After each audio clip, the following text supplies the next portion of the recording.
Now let us look at the third stanza. "You are old," said the youth, "and your jaws are too weak for anything tougher than sweet. Yet you finished the goose with the bonds and the beak. Pray, how did you manage to do it?"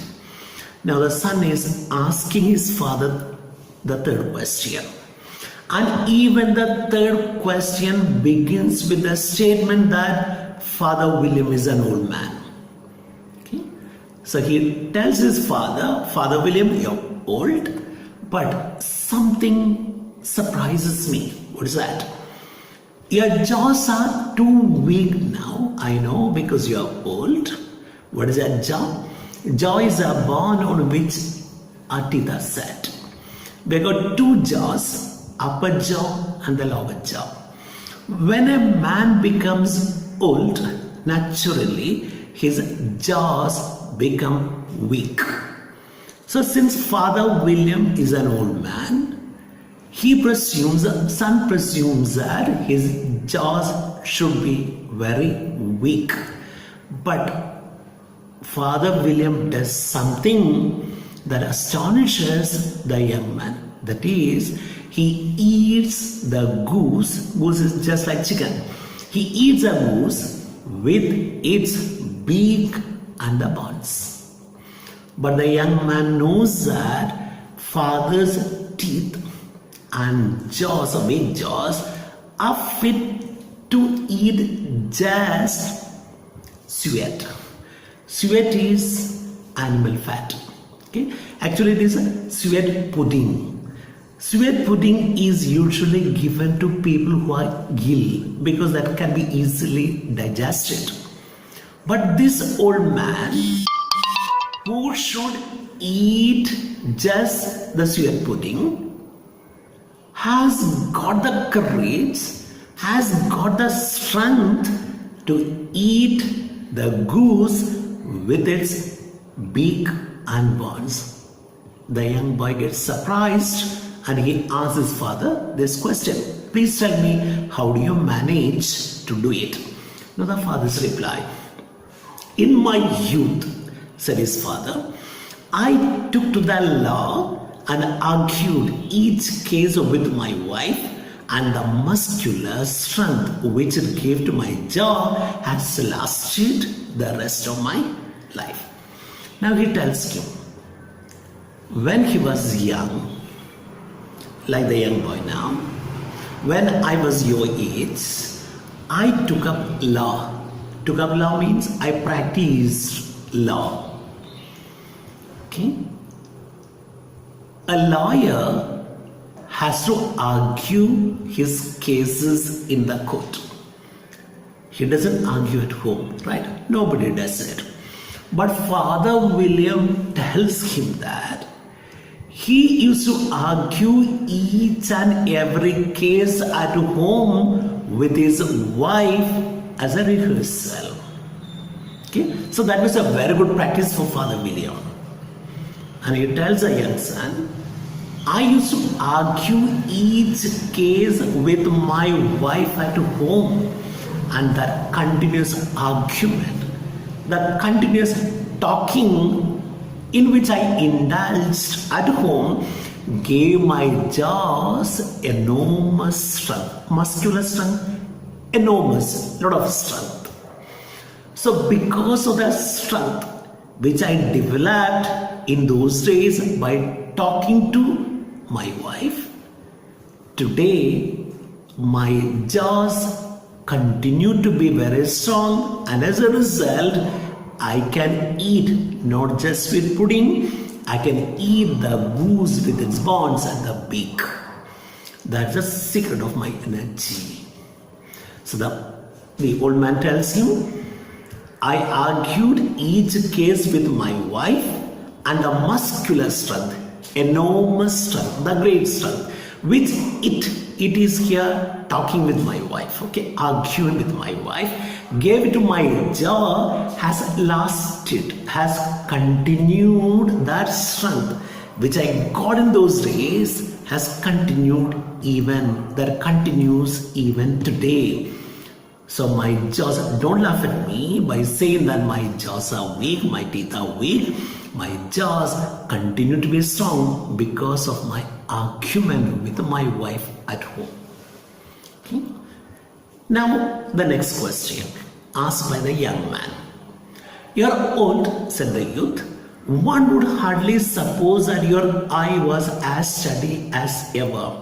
Yet you balance an eel on the end of your nose. What made you so awfully clever?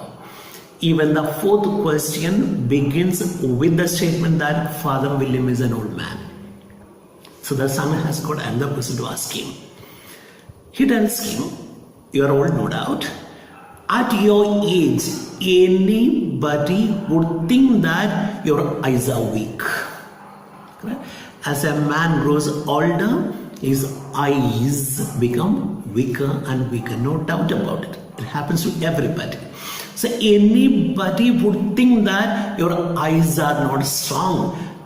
One would hardly, not at all, never will believe that your eyes are as strong as ever.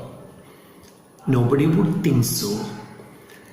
Nobody would think that your eye was as steady as ever.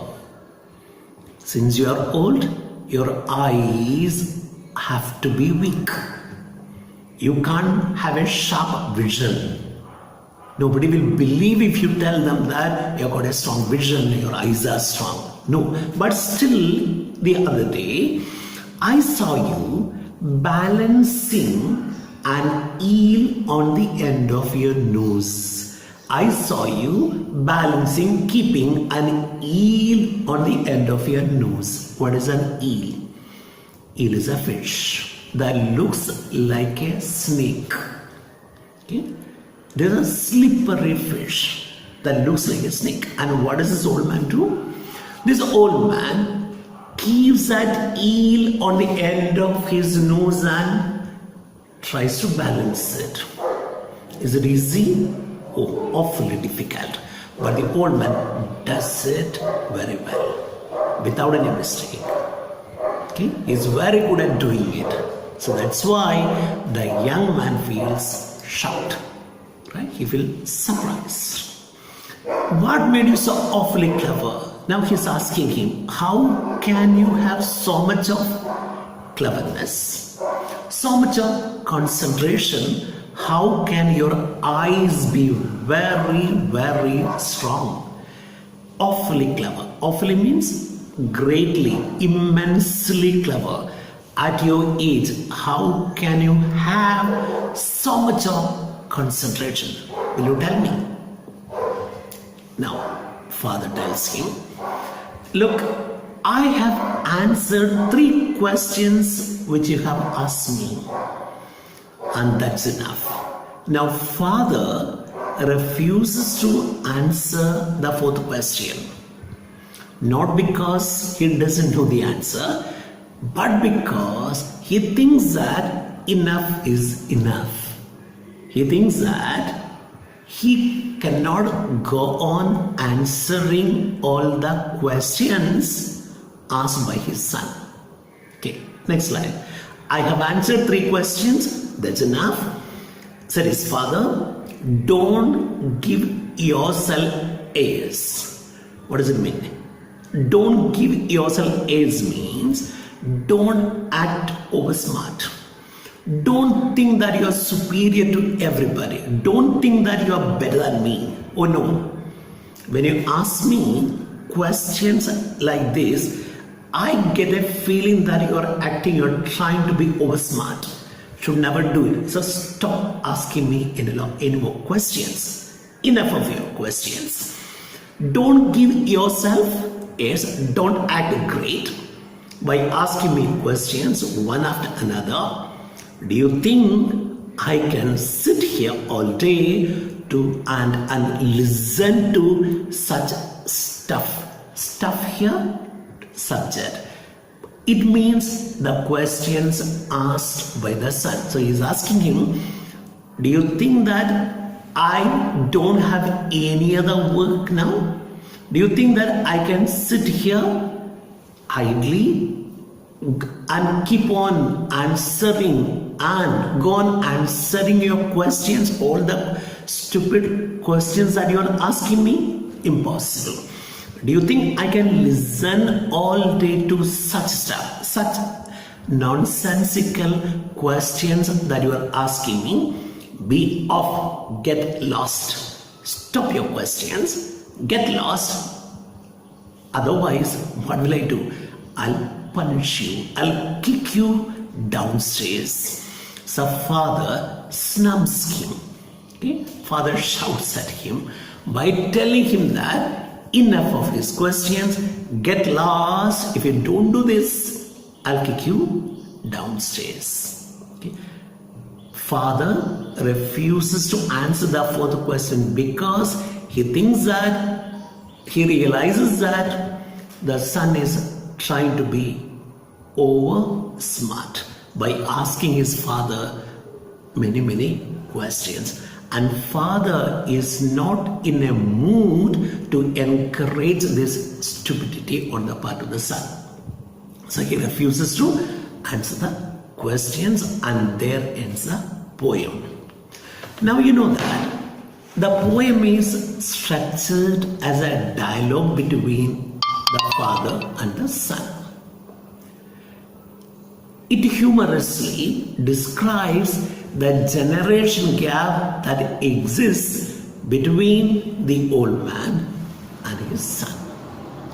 So the poem, the major theme of the poem is the generation gap. The son does not understand the greatness of the father. Okay?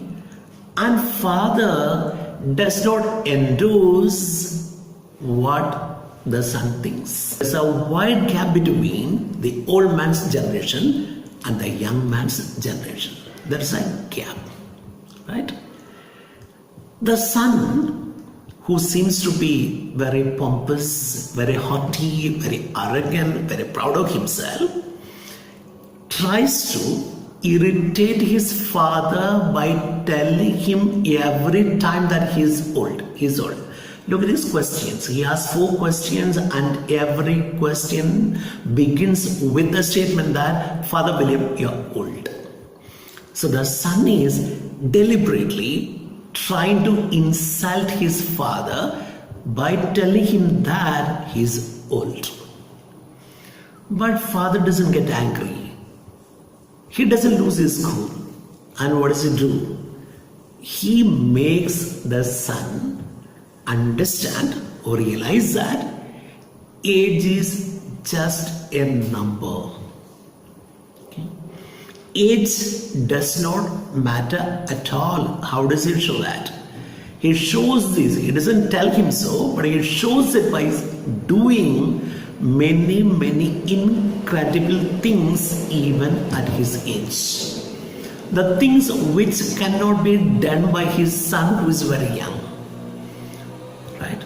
So by doing these things and by telling the son how he derived so much of strength and confidence and courage, he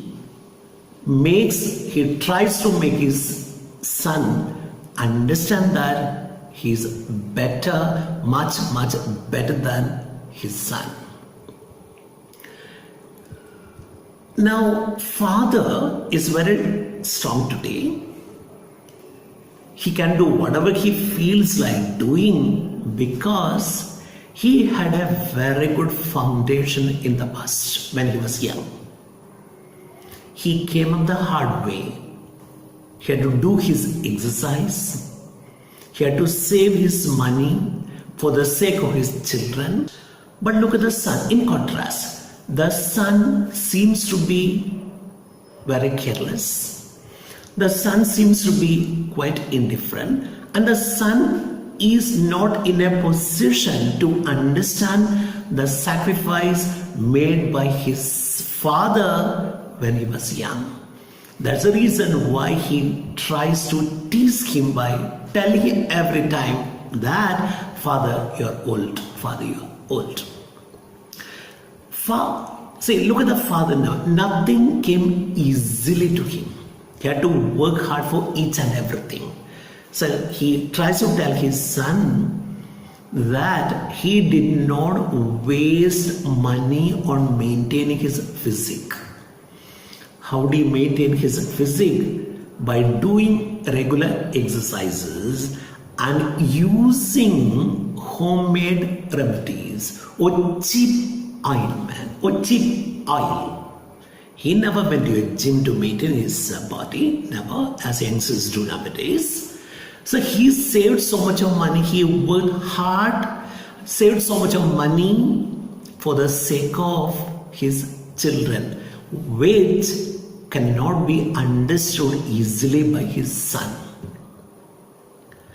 So hearing the replies of the father, of his father, gradually the son's attitude towards father changes. Gradually it keeps changing. In the beginning, he was indifferent to his father. He tried to tease his father, tried to make fun of his father, but towards the end, he begins to show respect for his father's greatness. He begins to admire. He doesn't say that, but see, when father snubs him, does he say anything? No, he just keeps quiet. Because by then he understood that father was very, very tough. Father was very strong. Father was very great, unlike him.